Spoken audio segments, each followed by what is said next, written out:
Hello friends, welcome to my channel learn with basic.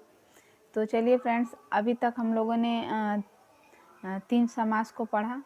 अब आगे हम चौथा समास पढ़ेंगे जो है कर्मधारय समास।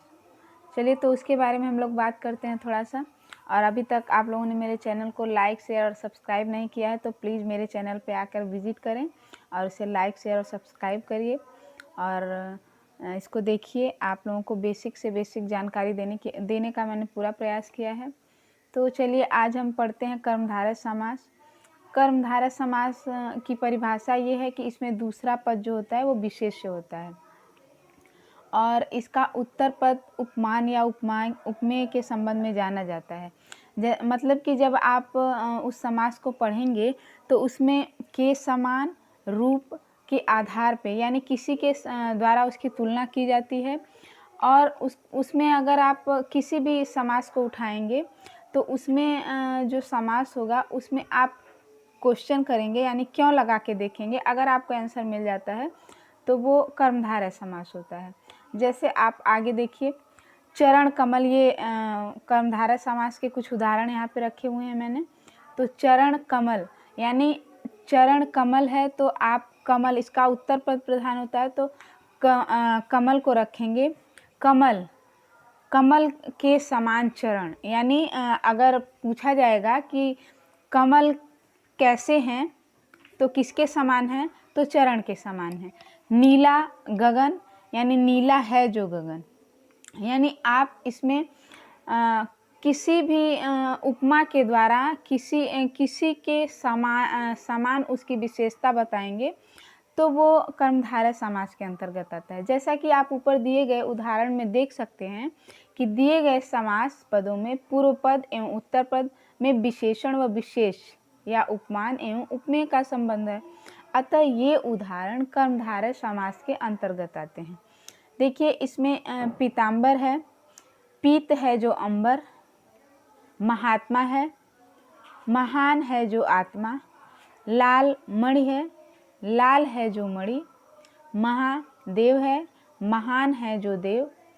ऊपर दिए गए उदाहरणों में जैसा कि आप देख सकते हैं कि इसमें या तो विशेषता पूर्व पद उत्तर पद की विशेषता बता रहा है या फिर दोनों पदों में उपमेय एवं उपमान का संबंध है। तो इसके आधार पे आप लोग कर्मधारय समास को जान सकते हैं। एक बार मैंने थोड़ा सा और इसको जानने का प्रयास किया है।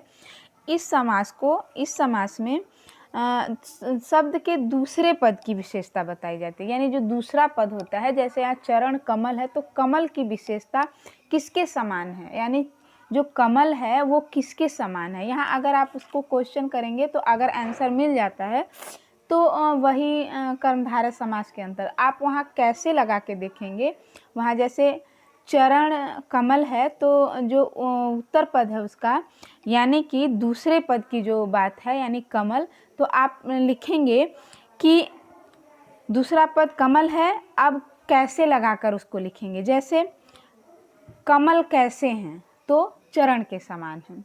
गगन कैसा है तो वो नील के समान है। मुख कैसा है वो चंद्र के समान है। अंबर कैसा है वो पीत के समान है। यानी इसमें आप इस क्वेश्चन लगा के अगर पढ़ेंगे तो आप कर्मधारय समास को फटाफट पकड़ लेंगे। जैसे आत्मा है जो किसके समान है तो महान है। मणि है किसके समान है, लाल। यानी जो भी क्वेश्चन आप यहाँ पे कैसे लगा के जो उत्तर पद होगा उसके पीछे उसके बाद आप क्वेश्चन मार्क लगाएंगे तो आपको उसका आंसर मिल जाता है, तो आप वहाँ से तुरंत पकड़ लेंगे कि ये कर्मधारय समास है। तो मैंने थोड़ा बहुत यहाँ पे आप लोगों को बताने का पूरा प्रयास किया है, आप लोग इसको समझिएगा। और इसमें कुछ और उदाहरण हैं जो मैं आप लोगों को बताना चाहूँगी, जैसे कृष्ण सर्प। अब देखिए इसमें मैंने आप लोगों को बताया कि उत्तर पद प्रधान होता है, तो उत्तर पद इसका क्या है, सर्प है।